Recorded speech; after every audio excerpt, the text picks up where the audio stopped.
ஆரம்பிக்கலாமா? ஓ, குரலி வித்தையா?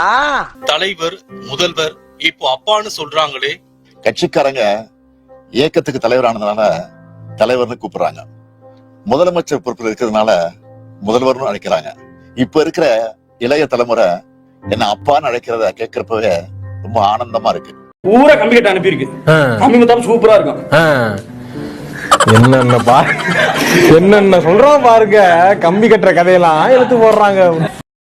காலப்போக்குல மத்த பொறுப்புல எல்லாம் வேற யாராவது வருவாங்க. ஆனா இந்த அப்பா என்ற உறவு மாறாது.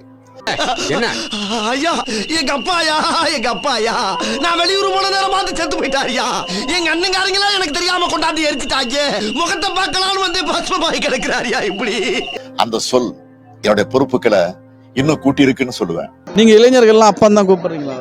அப்படியெல்லாம் நாங்க எப்படி கூப்பிடுவோம்? எங்க அப்பாவே நாங்க சரியா அப்பான்னு கூப்பிட மாட்டோம். அவரை எப்படி கூப்பிடுவோம்? யாருக்கு யாரா அப்பா? ஈனமான சூடு சொல்றேன் இல்ல. நான் இன்னும் தமிழ்நாட்டுக்கு செய்ய வேண்டிய கடமைகள் நிறைய இருக்குன்னு எனக்கு உணர்த்துது. தஞ்சாவூர்ல 5000 ஏக்கருக்கு சொந்தக்கார வெண்ணெய் அறிவுரு அப்படியே அறுத்து தள்ளிட்டாலும் என்ன இடிச்சவா நினைச்சிட்டியா? இல்ல பைத்தியக்காரன் நினைச்சிட்டியா? இல்லன்னா குடிய வச்சு மொத்தமா நான் போலாம் நினைச்சியா?